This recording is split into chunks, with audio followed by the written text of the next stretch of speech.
আসসালামু আলাইকুম। চাঁদনীর camera diary থেকে আমি চাঁদনী। সবাই কেমন আছেন? আমি আল্লাহর রহমতে ভালো আছি। আর সকাল, সকাল আমি ভিডিওটা শুরু করছি। আর এই যে আমি চা বানাচ্ছি। চা বানানোর সময় যখন আমি পাতিটা দিই, তখন যে গন্ধটা আসে আমার অনেক ভালো লাগে গন্ধটা। মনে হয় সবারই এই গন্ধটা অনেক প্রিয় যারা চা পছন্দ করে। তো আজকে সকালে বাইরের অবস্থা এই যে এমন, মোটামুটি রোদ আছে। তো আমি চা খেয়ে নিচ্ছি। ২ টা বিস্কুট নিয়েছি। এখন আমি চাটা খাবো।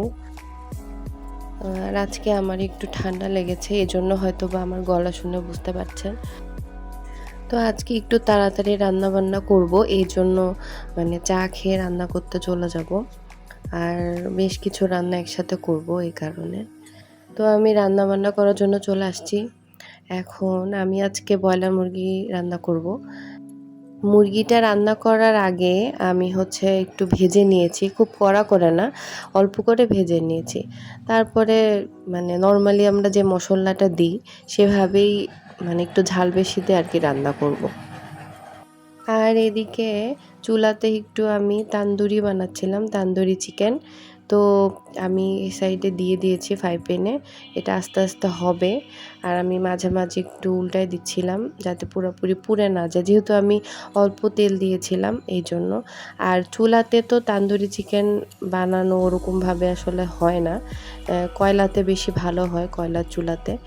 আমার কাছে যেহেতু কয়লার চুলা নাই, তো আমি এভাবে তন্দুরিটা করলাম।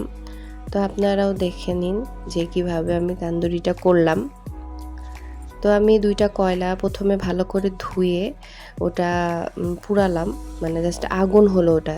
আগুন হওয়ার পর আমি ফ্রাই প্যানে দিয়ে ঢাকনা লাগাই দিয়েছিলাম। এটা এখন আর উঠানো যাবে না। একদম যখন শেষ হয়ে যাবে তখন উঠাতে হবে। তো এই যে আমার ফাইনাল লুক তান্দুরির ভালোই হয়েছে।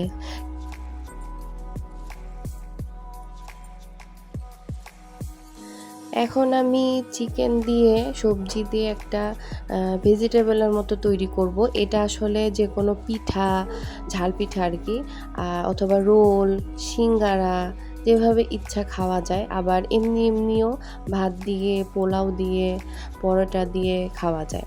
তো আমি এটা একটু বানিয়ে রাখি। আমি যখন আমার মন যায় আমি যেকোনো কিছু বানিয়ে খাই।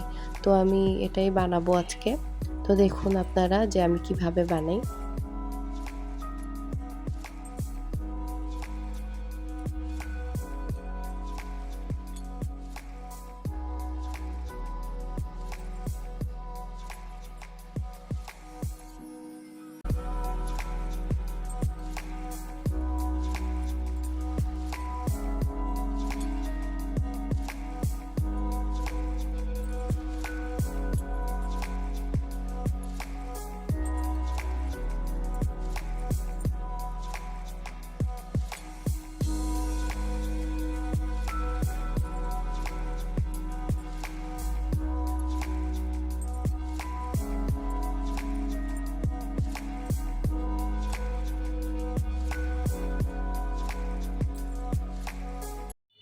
আমি এখানে আমার কিছু ফ্রোজেন সবজি ছিল, আমি সবজি ফ্রোজেন করে রাখি।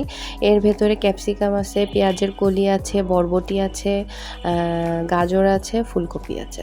তো আপনারা যদি না পান তাহলে এখন যে সবজিগুলা পাওয়া যায় সেগুলা দিয়েও করতে পারেন। তো আমার কাছে এগুলা থাকে সবসময়, কারণ আমি ফ্রিজে ফ্রোজেন করে রাখি। এজন্য আমি এগুলা দিয়ে দিলাম। আর সব শেষে একটু গরম মসলা গুঁড়া দিতে হবে আর ম্যাজিক মসলা দিতে হবে। তাহলেই মোটামুটি কমপ্লিট হয়ে যাবে। তো আমি ভালো করে নেড়ে নিচ্ছি যাতে একটু ভাজা, ভাজা হয়, তেলটা উঠে আসে। আর এটা না খেতে আসলে অনেক মজা। আপনারা চাইলে বাসায় বানিয়ে দেখতে পারেন, ভালো লাগবে ইনশাল্লাহ।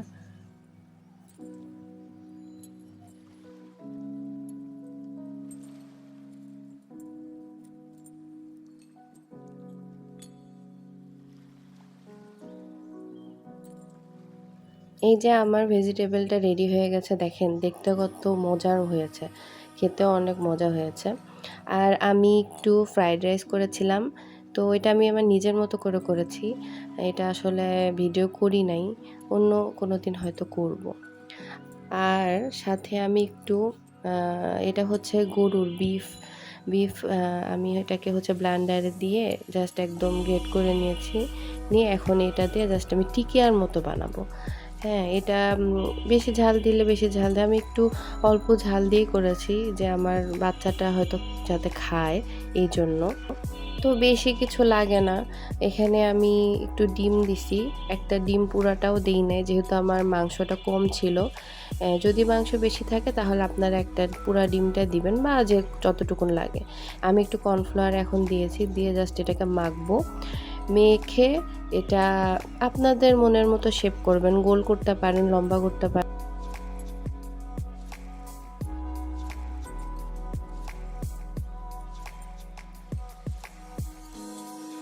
আমি একটু কম তেলে ভেজেছি, একদম অল্প তেল এটাতে ভেজেছি। আপনারা বেশি তেলেও ভাজতে পারেন, যেভাবে ইচ্ছা আরকি। কিন্তু আমি একটু কম তেলে ভেজেছি।